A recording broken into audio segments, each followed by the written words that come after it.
Hello again. Picking up where we left off, which was not a happy spot. Actually, in the meantime, I found a problem with some of this and realized that I have a better solution than what I've got in mind, but might as well go through what I've got, just for fun. Okay, now here was the inspiration for all of this. We have those scripts, you remember. Probably lost by now. But anyway, easy to make another one.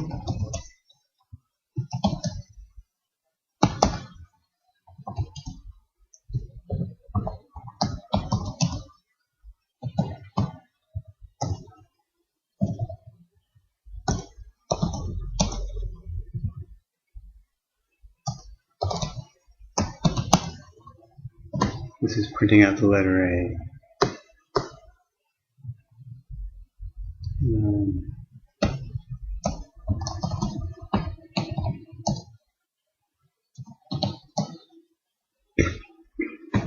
$100 ought to be plenty.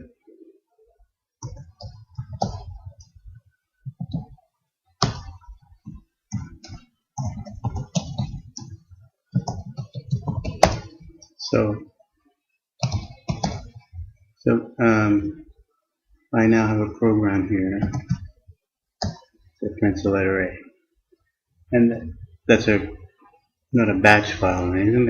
That's a real program. So that's the inspiration, the initial inspiration. The second inspiration was this. I happened to notice that usually, like for most commercial assembler compilers, you can put comments after semicolons like this. You might say,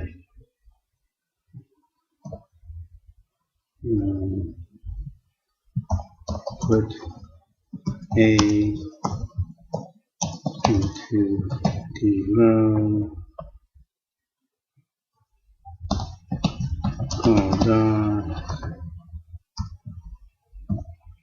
exit program, and you didn't have to put it at the beginning. It might be indented or something to help you read it. Well, this wouldn't be part of your program, nor would that be. Okay, so that's something. And then going back to this for thing.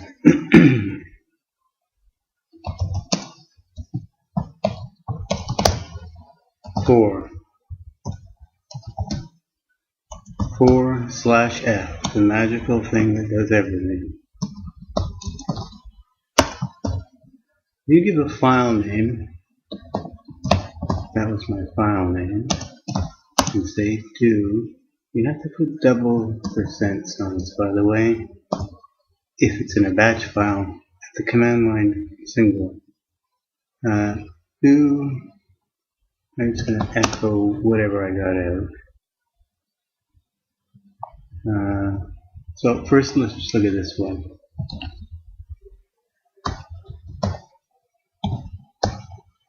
Okay, so that's reading through the file and echoing. You can't see all of it, but here these lines are missing bits. See, it should have been int 21, and that's because it uses spaces and tabs as a delimiter. So if you want to change the behavior, you can add your own delimiter. In particular, try and get rid of the space one, and put a semicolon here. Not only that, I put some extra blank lines in here like this. See what would happen.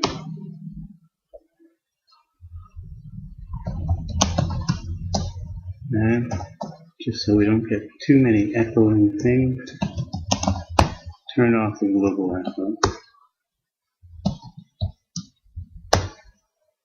Now you notice what's happened here. All those comments disappear, and aside from the extra carriage return I need here, I've almost generated that script. So here's inspiration number 2.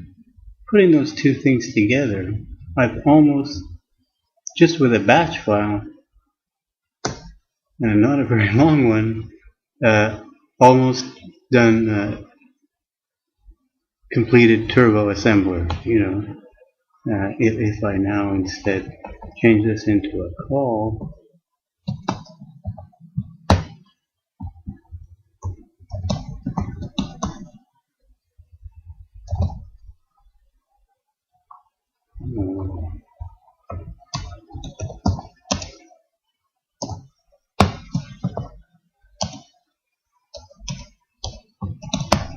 call it debug script.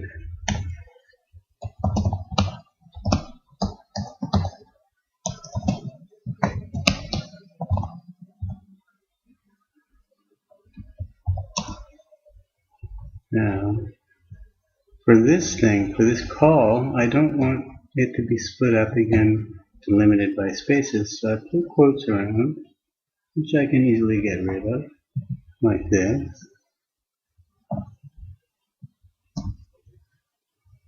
Okay. And I could, if you want, add in something like, when does it go to, it's the first line name.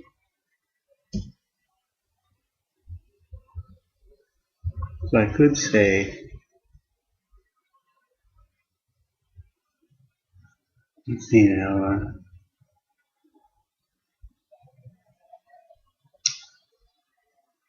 gotta make sure there's an extra carriage return when there's a name line. So I could say,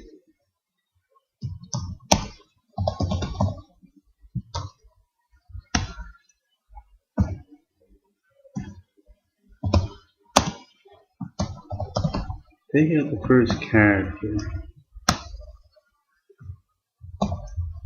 That's what this does.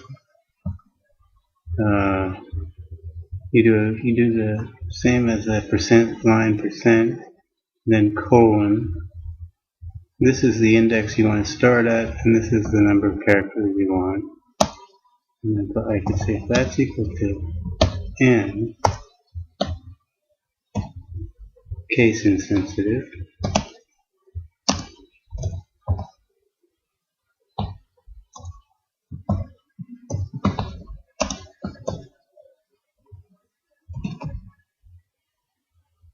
okay, and so if I just did this,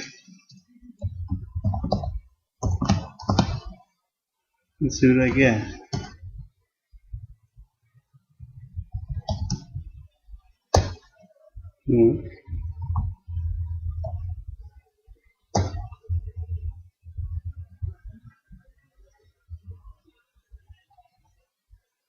Echo unexpected. Oh, I probably killed all the magical stuff.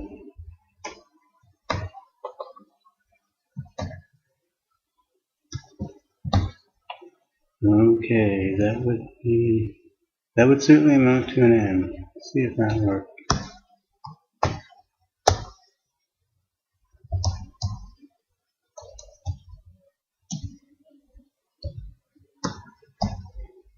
See? Now, just those few little steps have pretty much cleaned everything up and put it into a form that will generate a binary file for me for that program.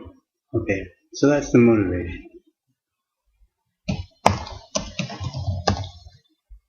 Now, back to the hell.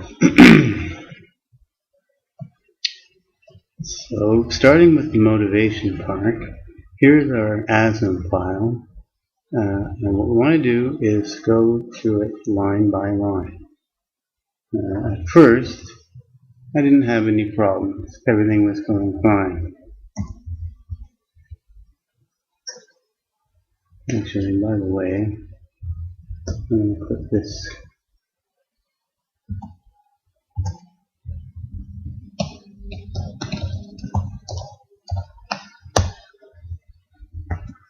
so excuse me for a second.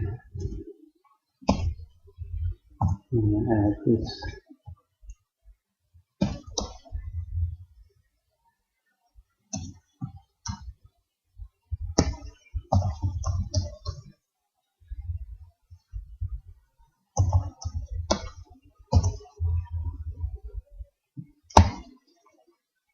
That should do that. That should work.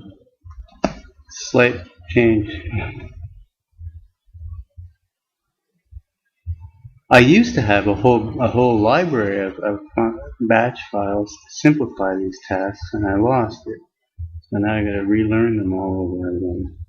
But I think that should do it. I just wanted to clean that up a little bit.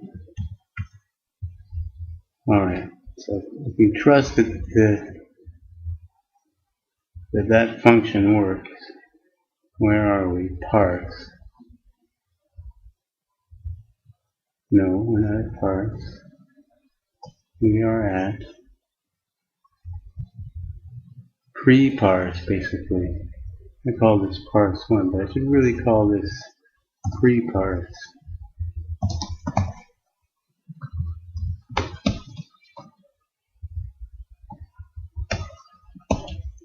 Okay. First, I'm calling a function to check to see if what I've been passed in, the string I've been passed in, which happens to have quotes, is blank. Blank meaning nothing, empty, or no characters. And because here was the problem. This stuff with the colons was great, and I started using it. And then if I had a function, I'd put something at the beginning like main entry.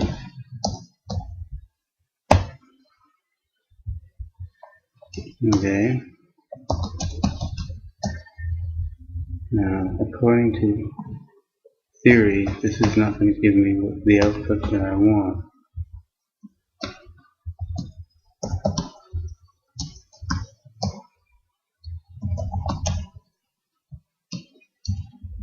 Right. See, it's doing it's using that semicolon as a delimiter.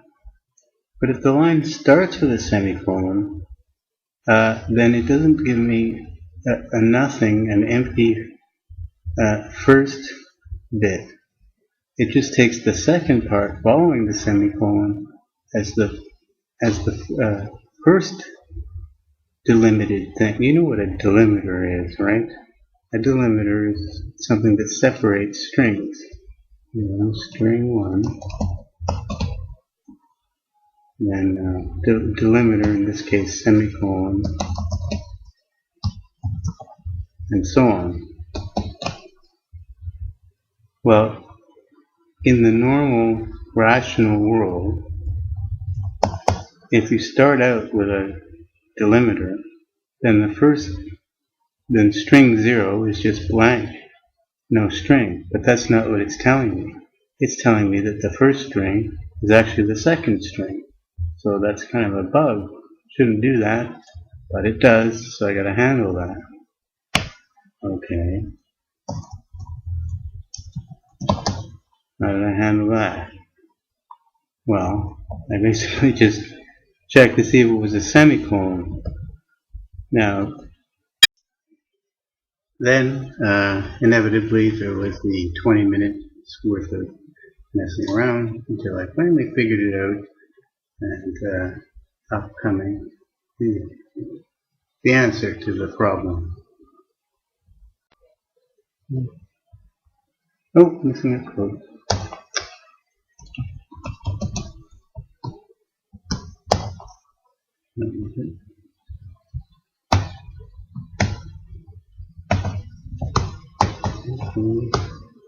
Still a problem.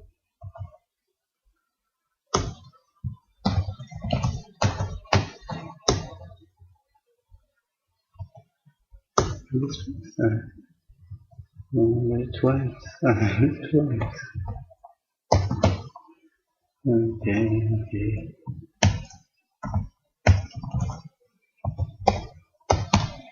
I really want to delete it now. That's unexpected. That's unexpected. That would imply a blank line.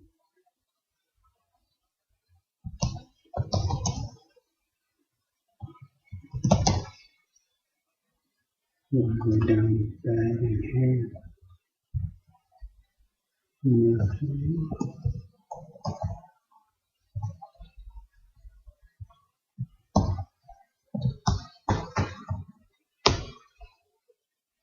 If blank equals n. You see what I mean about these things? This is actually very instructive. If blank equals n, true enough. Guess I do need it.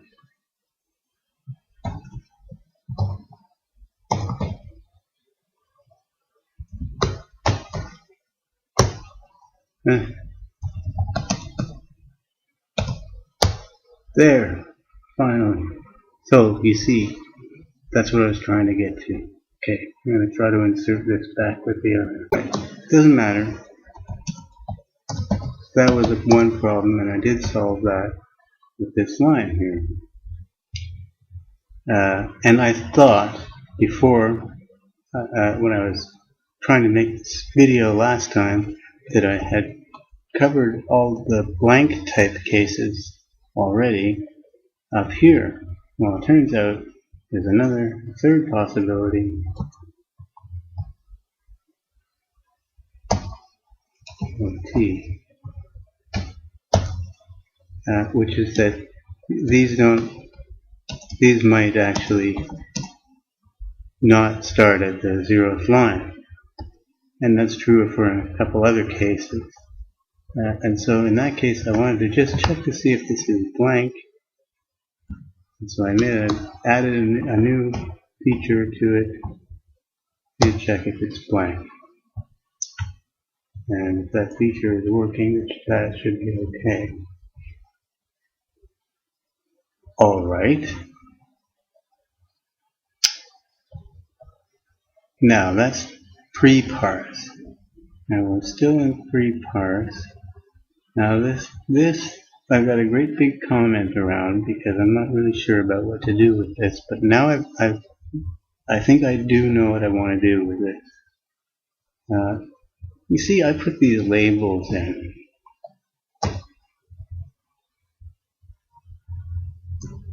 Like this. Okay. And it's possible at some point somebody might jump to main. And then I go and wherever the word main is, it gets replaced with a number. Except, it doesn't do anything with this part. This is just for your convenience. But what I think I should do here is actually use this fact that there's a colon here followed by a label and change that into an assemble instruction followed by the number. Suppose I've defined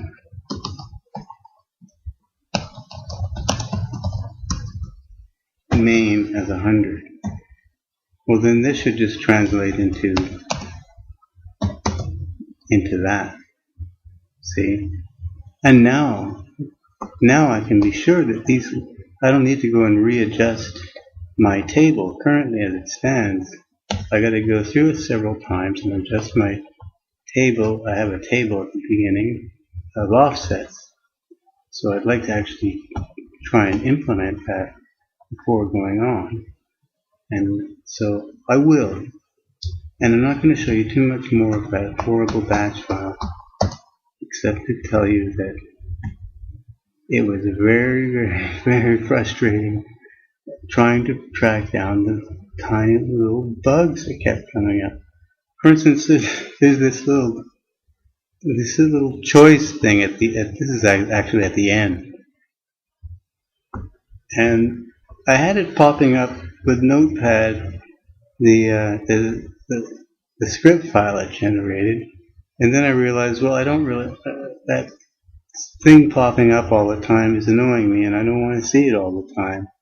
So then I remembered that I was trying to find any kind of real native 16-bit COM program somewhere on the internet, somewhere. And I managed to find one. It was on this disk, this DOS disk, and nothing would work. Everything was saying DOS version wrong, except this one in particular. But it's in German. Where is it? Watch this. You're supposed to put a question. So it's ja or na, and you have to say J for yes. And so you do choice. Do you want to quit? But in German.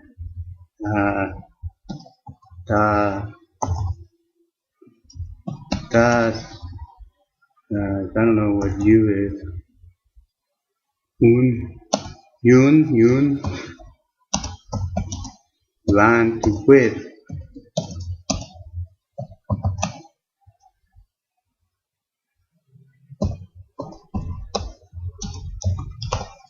Ja. Whatever. However you do German. And see if this puts up a little question. You can answer ja or nein. And then I was outside of this directory and I typed choice. And now it's saying yes or no. So it turns out that little utility still ships with Windows. But in the case of this one,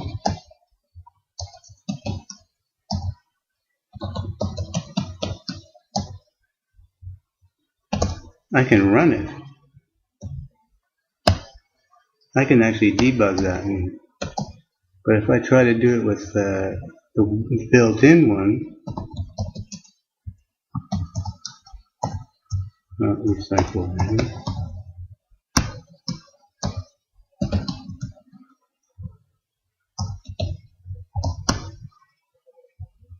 Actually, it's exe, I guess. I thought there was a choice.com.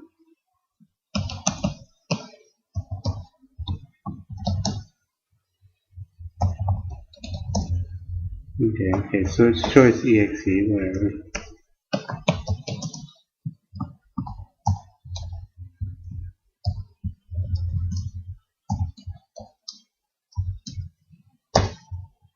And I try to type go. It says this program cannot be run in DOS mode. So this is a Windows program, where the other one is a genuine DOS program, and we can debug and step through it. Except it'll all be in German.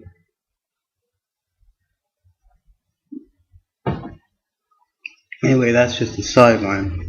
My point was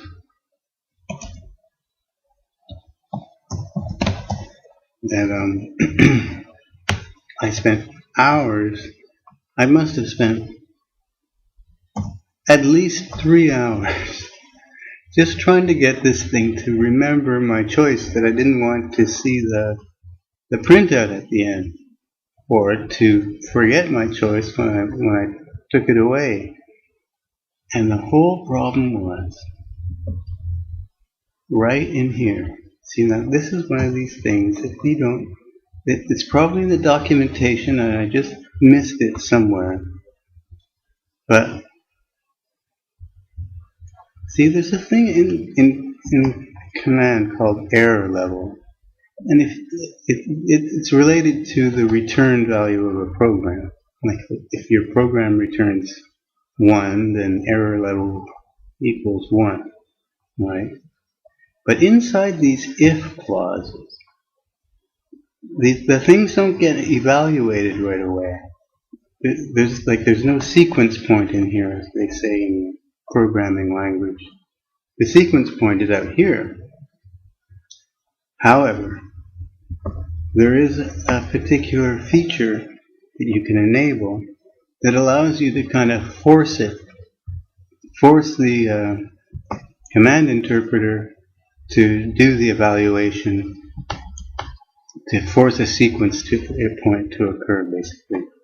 And that's using these special characters, exclamation point, and you have to have this thing enabled.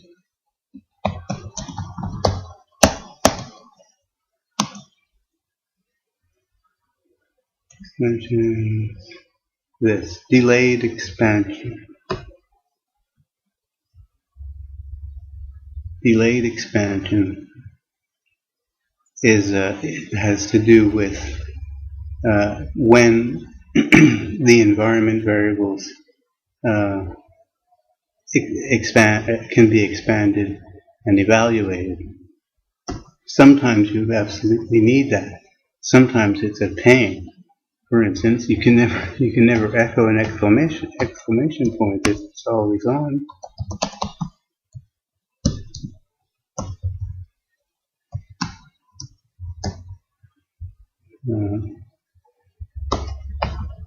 If I tried to do this,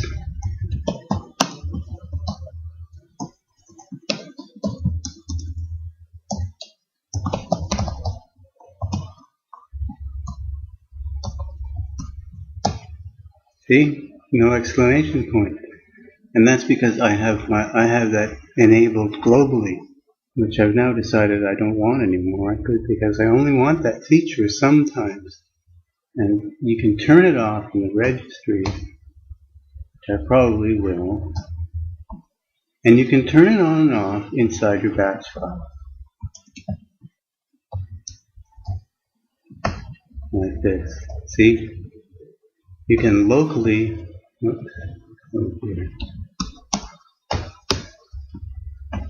you can locally enable or disable that feature with this set local thing. So, for instance, I had, for the help, I had to turn it off because I've got exclamation points in the text. See? And I don't want them to get missed. And then you can turn it back on again. So I'm going to change that default. None of this relates to anything I was talking about. I'm just getting diverted. The whole point of it is, I build up this table of environment variables. Each environment variable contains a name, like a label, and an offset. Those things are replaced in the script file. Comments are removed as I showed you, and it's all echoed away into a temp file. And then I go over to this pass2,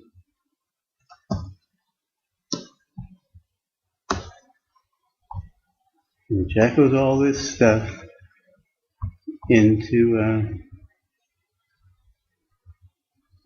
that temp file.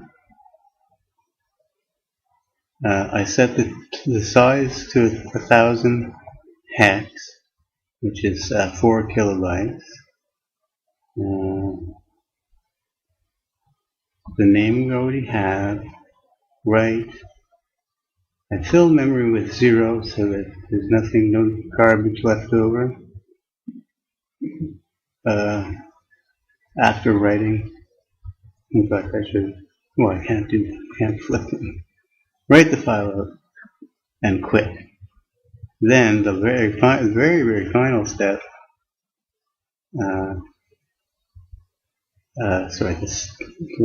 last step is to send it into debug, let that do its compiler thing, turn it into machine code, and then now I want to actually find out how big it is. And that was where I had the cheat. But I got rid of the cheat, and I used what I already had here to make a new thing which figures out the file size based on this marker. And it didn't work for a while, and I figured out why that was, and that again had to do with echo.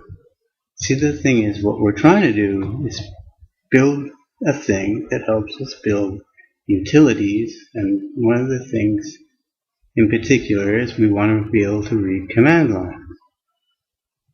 But this is an internal thing. This is not for general purpose use. And we already know how to read stuff that's echoed in from standard in. So I can echo the name of the file into my little clean thing, not knowing anything about parsing command lines. And it can take that, read that thing from standard in, which would be a file name that it can store somewhere, and then walk through, open that file up, and walk through, look for that crazy marker, change the size of the file and save it off, and that actually works. Believe it or not. I still have it here.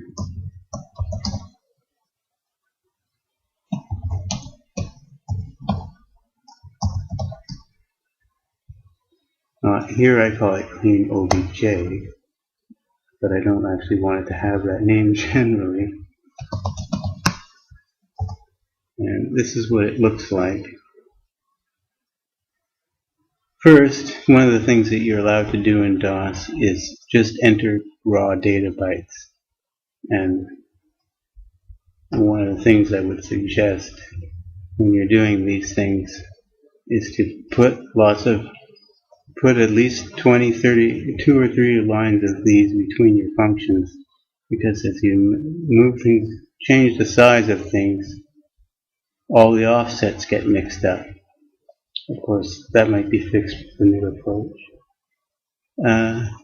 So this is just the file. It looks pretty much like what you would write down in, MASM or Turbo Assembler. It's got words that, you can tell what this means. End of transmission, data buffer, address for file handle, jump to resume search. This is something that a person can read. You might not be able to understand what this word means, but I don't know if anyone's ever used the word thunk for this particular thing, but you may have recalled that these little jump things have a limited distance, and this open file error is way up here, and it simply can't jump that far. So I gotta make it jump to a thing that does another jump, and a thing which enables you to sort of jump out of your address range is sometimes called a thunk. There's more to that, though. Anyway, this looks like regular code. I added stringlen in here and put string from another file because I wasn't sure why it wasn't working. And again, it came down to the oldest problem in the book, which has been plaguing me since day one, that this echo. This echo here includes a carriage return and a line feed. which I hadn't taken into account in trying to open the file, and so the file open was failing because I was passing in the wrong text. Anyway, that was easy enough to fix, and now it works. For instance, is it here or up there?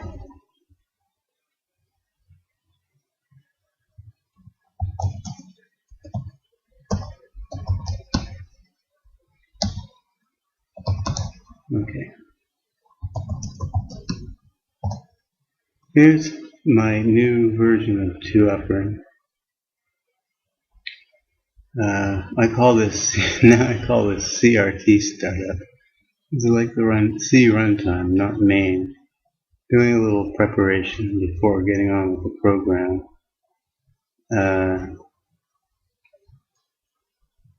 Here I'm actually doing a command line parse. 80 is where that command line is. And since it's just a single character, I figured I could probably do it, and I think it does work.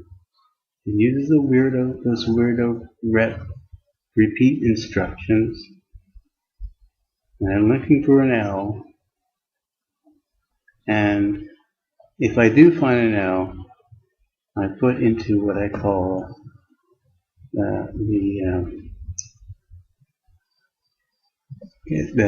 car vector, something to do with vector modify. All these things are related to, where's the actual position? Here, where these F's are. An address goes in here, and that address is the address that's used for determining what to do with the character. When it finally comes down to modifying the character to upper or lower, these are the actual implementations, which we don't care about anymore. Here's writing the characters, and here's modifying. So I call this vector modify.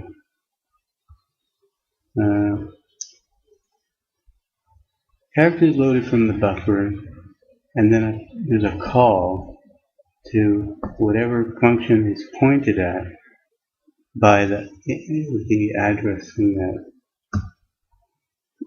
here. Whatever address is stored here is called as a function, and that function's job is merely to either modify or not AL, and to set the carry flag if it does get modified. The carry flag is not set. I go to the next character, otherwise I store it. I could always store it. And when you start with this assembler stuff, you get obsessed with optimizing. Anyway, let's see if it compiles.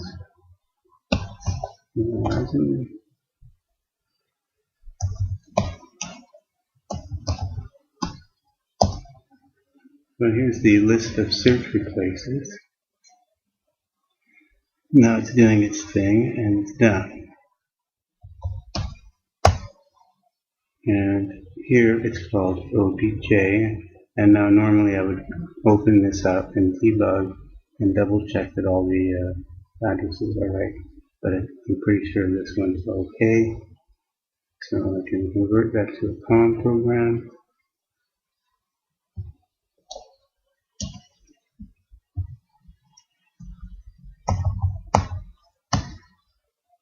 Okay, now let's go upper.com. Let's see.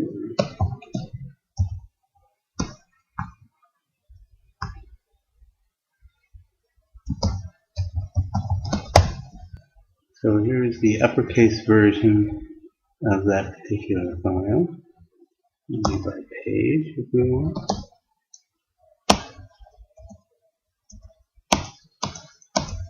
And if this thing works, I can do /L and get the lowercase version. And whatever else I might want to do. But now that I have new ideas to do with the batch file, I'm going to junk what I've got there and try to improve the process so that we no longer have to fiddle around as much with the addresses and things. That should be automatic. Anyway. Okay. Is there anything before I go that I should say? In general, although those batch files can be great when they're working, try to avoid using them. You're saving yourself a lot of heartache by avoiding them. Although sometimes it's really the only way to deal with an operation that has to do with many files. That's harder to do in C++ code than with a batch file. Walking through directories and changing file name, moving things around is actually easier with a batch file. Not easy in C code. But aside from that, beware. That's what I'd say. Yeah. So the next thing then, after this, since I've given up on trying to explain in detail my batch file, which is going to change anyway, is to begin building a toolbox just for stringy things, searching for characters, replacing, checking for empty strings, and once we have enough for those little functions, then we can parse the command line, and doing the /l thing should be a piece of cake, and we should be able to add more switches and command line stuff to it. One of the things I'd like to add is this.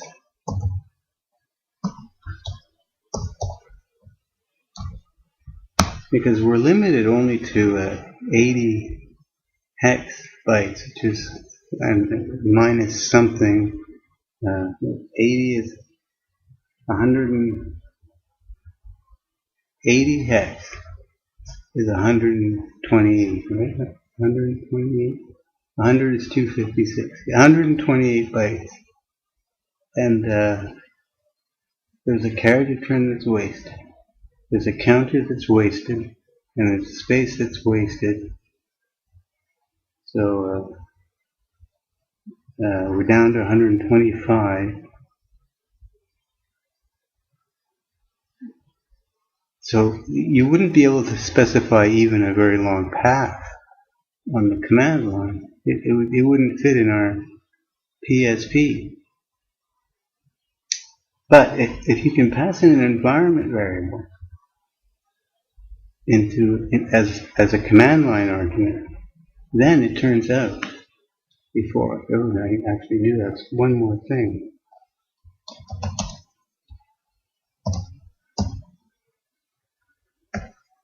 This program segment prefix gives you a pointer to what's called the environment segment.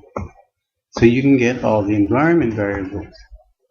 And so someone could set an environment variable to a nice big long string, longer than 125 characters, and pass it in basically through the symbol, adding a level of indirection. And that's generally a good thing to have for all programs. All programs should support environment variables.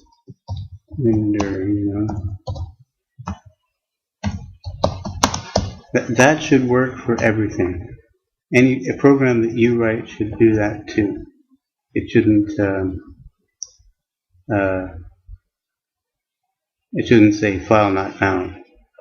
That's an environment variable. It even works in the registry.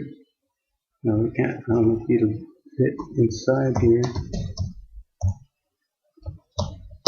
Let me try and overlay.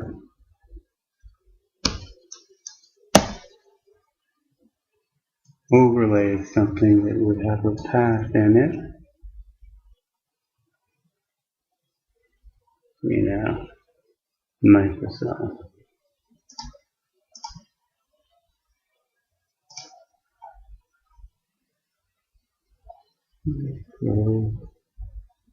And memory Microsoft.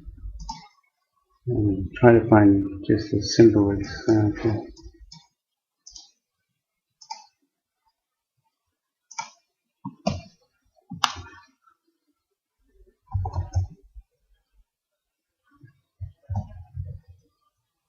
Here. See that there? It doesn't matter what this registry value is for, but you're allowed to specify in the registry these types of environment variables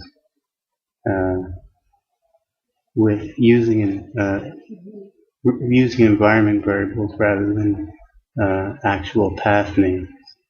And it's good practice to do that anyway, because a hard-coded path is hard to change. It's easy to change one variable, and that fixes everything will continue to work as normal. So supporting these environment variables is a good idea. Alright, I've said too much, and I'll see you next time.